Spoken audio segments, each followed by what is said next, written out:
চলেছে নতুন একটা ভিডিও নিয়ে। তো এসএসএমবি 29 থেকে বেশ বড় একটা আপডেট এসেছে। দেখো, এসএসএমবি 29 এমন একটা সিনেমা যেটা নিয়ে এখন হয়তো হাইপটা অতটা বেশি নয়, কিন্তু এটা কিন্তু মোস্ট সব থেকে বেশি বাজেটের সিনেমা তৈরি হচ্ছে। যেটা আগে বলা হয়েছিল যে পার্ট 1 এবং পার্ট 2 মিলে 1000 কোটি টাকার মানে বাজেট, সেটা কিন্তু এখন অনেকটাই বেড়ে গেছে। এর ফার্স্ট শিডিউল শুটিং কিন্তু অলরেডি হয়ে গেছে, সেকেন্ড শিডিউল স্টার্ট হচ্ছে। তারপর তোমাদের বলেছিলাম যে একটু শিফটিংটা এগিয়ে যাওয়ার পর আগে এসএস রাজামৌলি কি করতো, যে যখন মহরত হতো তখনই কিন্তু প্রেস কনফারেন্স ডাকতো। এবারে কিন্তু সেটা করছে না, খুব গোপনীয়তার সাথে ফার্স্ট শিডিউল শুটিং হয়ে গেছে।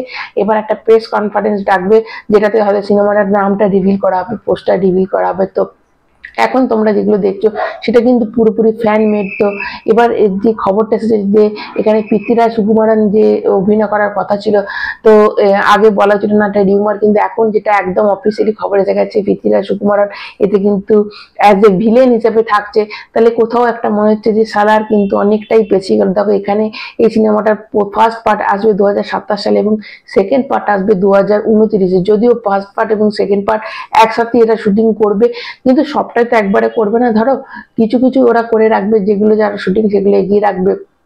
তারপরে সেকেন্ড পার্টটা আবার হবে 2027-এ। তো ফার্স্ট পার্টটা আসছে, কিন্তু এরম নয় যে শুধু ফার্স্ট পার্টটারই শুটিং হচ্ছে। তো এরম ফার্স্ট পার্ট এবং সেকেন্ড পার্ট মিলিয়ে কিন্তু শুটিংটা হবে এরকমই, এবং মেজর শুটিং কিন্তু বাকি আছে, এখন ফরেন লোকেশনে যাবে। এবং আমাদের দেখো মুম্বাইয়ের অবশ্যই আছে, প্রিয়াঙ্কা চোপড়া রয়েছে। এবং যেটা শোনা যাচ্ছিল আগে, যেটা শোনা যাচ্ছিল যে কোনো ফরেনার কেউ ভিলেন থাকবে, তো সেটা পৃথ্বীরাজ সুকুমারন থাকবে। তো পৃথ্বীরাজ সুকুমারন যদি থাকে তাহলে সালার কিন্তু এখন আসছে না। এটা শুনে মনটা একটু খারাপ হয়ে গেল যে সালার এখন দেখো শুটিং করতে এখন অনেকটাই টাইম লাগে। ফার্স্ট পার্ট সেকেন্ড পার্ট করবে সালার 2028-এও মনে হয় না আসবে, 2029-30 হয়ে যাবে সালার। তো যেটা এই শিডিউলটা দেখে মনে হচ্ছে। আবার ফার্দার যদি মানে কোনো আপডেট আসে অবশ্যই তোমাদের কাছে বলবো।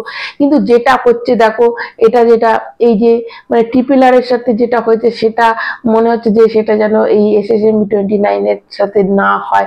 তো ট্রিপল আর এর নেট কালেকশন হয়েছিল 200 কোটি টাকা। দেখো, এটা ঠিকই যে অবশ্যই আমাদের হিন্দি বেল্টে এনটিআর কে চিনতো, সব থেকে বেশি চিনতো হচ্ছে এস রাজামৌলিকে।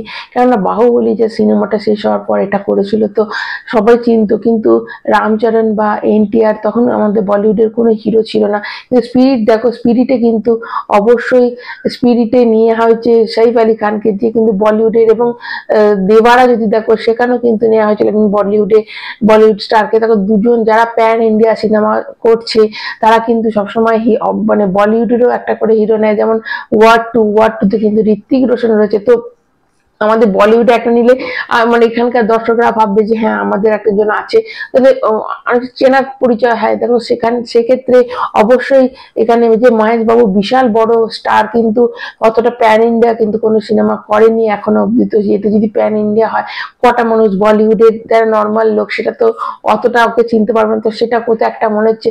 দেখো, যদি ট্রিপল আর 500 কোটি এর নেট কালেকশন হতো, তাহলে সিনেমাটা আজকে লাইফ টাইম যে কালেকশন হতো 1500 কোটি প্লাস হয়ে যেত। তো সেখানে একটু মার খেয়ে গেছে। এখানেও কিন্তু কোনো বলিউড স্টার নেই। হয়তো এটা ঠিক হচ্ছে যে মহেশ বাবুকে এমন করে প্রেজেন্ট করা হবে যে মানুষ নিতে বাধ্য হবে। এখানকার মহেশ বাবুর এখানে লং হেয়ার থাকবে, কিন্তু লং হেয়ারের মধ্যে হেয়ারটা কেমন থাকবে, তার লুক কেমন হবে, সেটা কিন্তু এখন অব্দি কিছু রিভিল করা হয়নি। তো এটাই একটা প্লাস পয়েন্ট যে অনেক গোপনীয়তার সাথে শুটিং করা হচ্ছে, এবং এটা একটা one of the best cinema হবে, এবং এটা একটা জঙ্গল অ্যাডভেঞ্চারের মধ্যে হবে, এবং এখানে বিএফএক্স এর কাজ দারুণ হবে। এবং পৃথ্বীরাজ সুকুমারন যে এখানে মানে ঢুকে গেছে, তো সেটা তো অ্যাজ এ ভিলেন হিসেবে, তো সেটাও একটা প্লাস পয়েন্ট। এবার দেখো, পৃথ্বীরাজ সুকুমারন মানে এখন সালার সিনেমাটা, অবশ্যই সালার সিনেমা এখন শুধু ও দক্ষিণ ভারতের সিনেমা, সালার সিনেমা এখন তোমরা তাহলে সালার সিনেমাটা এতটাই হিট করেছে, যেটা নেট মানে যেটা হটস্টারে ট্রেন্ডিং এ চলছে, এখন অব্দি ট্রেন্ডিং এ চলছে। পৃথ্বীরাজ সুকুমারন অনেকেই কিন্তু এখন চিনে গেছে। তো সেটা একটা মহেশ বাবু বিশাল বড় একজন অভিনেতা, এবং অবশ্যই তাকে সেরকম ভাবে হয়তো প্রেজেন্ট করবে, মানে হোপ করি যাতে ট্রিপল আর এর মতো না হয়। ট্রিপল আর এর মানে অতটা চেনাশোনা, অত ভালো একটা সিনেমা হওয়ার পরে দেখো এখন 500 কোটি টাকা নর্মাল সিনেমা এখন 500 কোটি নেট কালেকশন করছে, কোনো ব্যাপার হচ্ছে না। সেখানে ট্রিপল আর করতে পারলো না। এত ভালো সিনেমা হয়, শুধুমাত্র হয়তো মানে মানুষ অতটা ওদের সঙ্গে পরিচিত নেই, অতটা কানেক্ট নয়। তো এখানে মহেশ বাবুর সাথে এই প্রবলেমটা না হয়, অবশ্যই প্রেস কনফারেন্স হবে। এবং এখানে এসে মানে সব জায়গায় গিয়ে, যেমন পুষ্পা 2 এর ক্ষেত্রে হয়েছিল যে বিহারে পর্যন্ত গিয়ে তারা প্রমোশন করছিল, এখানেও যেন এরকম প্রমোশন হয়, এটাই চাইবো যে মানে এটা একটা বিশাল বড় হিট করুক এবং হিন্দি বেলটাও একটা বিশাল জায়গায় পৌঁছে যাক, অবশ্যই এটা আশা করব। তো তোমাদের কি মত অবশ্যই কমেন্ট করে জানাবে, এবং যারা নতুন তারা চ্যানেলটা সাবস্ক্রাইব করবে, এবং তোমরা কারা মহেশ বাবুর ফ্যান আছো কমেন্ট করে জানাতে কিন্তু ভুলবে না। সবাই ভালো থাকবে, এখনকার মতো টাটা।